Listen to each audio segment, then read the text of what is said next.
Hello everyone, welcome to the last day of my rides in Canada.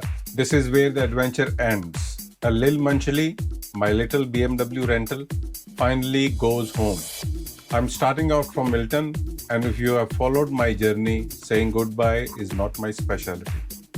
But before I return her, I'm planning one last detour through eastern Toronto, taking the long, scenic, emotional way, because shortcuts are only for accountants. The route starts in Milton, clean suburbs, fresh coffee, and that smell of morning optimism before Google Map ruins it. I weave through small towns, then jump into the mighty Highway 401, aka the moving parking lot of Ontario. On both sides, open green fields, farmhouses, and that magical early light that makes everything look like a postcard. The moment, it feels like Lil Munchly is not a motorcycle. She's a time machine taking me back to every road I've ever learned. Then the GPS does something right. It leads me into the Rouge National Urban Park. I found this route on this web portal called Go Sunday Drive. You can see the snapshots on the screen, and web page is given in the description.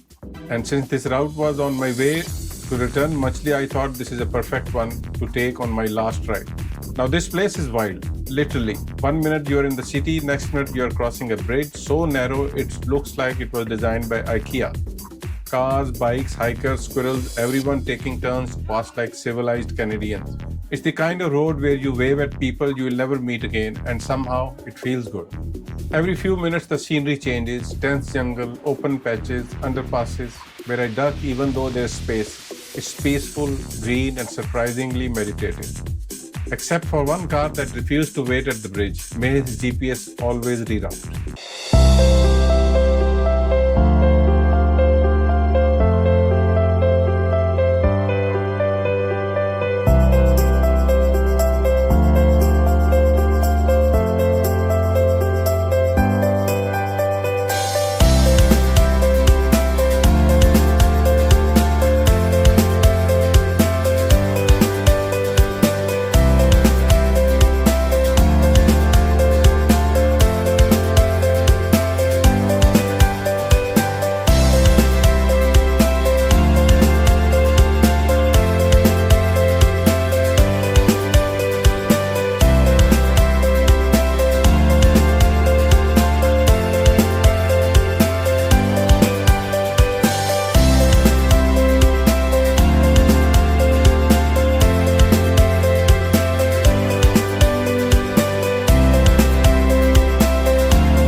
I take my first stop at beer point. No actual beers, thank God.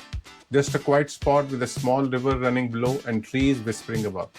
I get off, take some photos, pretending to be deep in thought. Really, I was just figuring out how to angle my helmet for the best reflection shot. Next stop, Twin Rivers Day Use area. Two rivers cutting through a small valley, perfect symmetry, like nature showing off. I walked around, clicked some more pictures, and realized this was the kind of calm I came here for. No deadlines, no emails, no boss's call, no sprint reviews, just me, Lil Munchly, and enough greenery to fix a decade of screen time. After Twin Rivers, I ride deeper into Rogue Park. More back roads, more bridges, more reasons to stay another week. Eventually, the road leads me towards Toronto Zoo. I didn't go in because, let's be honest, I prefer my animals like my coffee. Free range. I did wave at a giraffe from a distance, though might have been a trapping pole, but we'll never know. Leaving the park behind, I glide into Scarborough. Then the chaos of downtown Toronto. High rises, honking cars, and that classic downtown charm where everyone's in a hurry except me.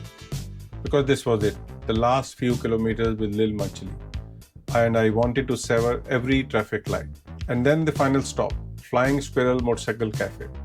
A biker's paradise, part workshop, part coffee shop, part therapy session for people who name their bikes. It's got that vintage vibe. Old school lights, a barber shop out front, and walls that smell like espresso and stories. I met Mike, the guy who handed me Lil Munchly when this all began. Returned the keys, took a few pictures, and the first time on this trip, I didn't have words. Just a smile, a sigh, and a full heart. Canada gave me friends, freedom, and one fantastic motorcycle story. Lil Munchly, you will always be my little maple-powered adventure. This is MotoMoku, signing off from Toronto. Until the next road calls. Please don't forget to subscribe and like this video, and stay tuned for more adventures, or let me call them lazy adventures, from Dubai.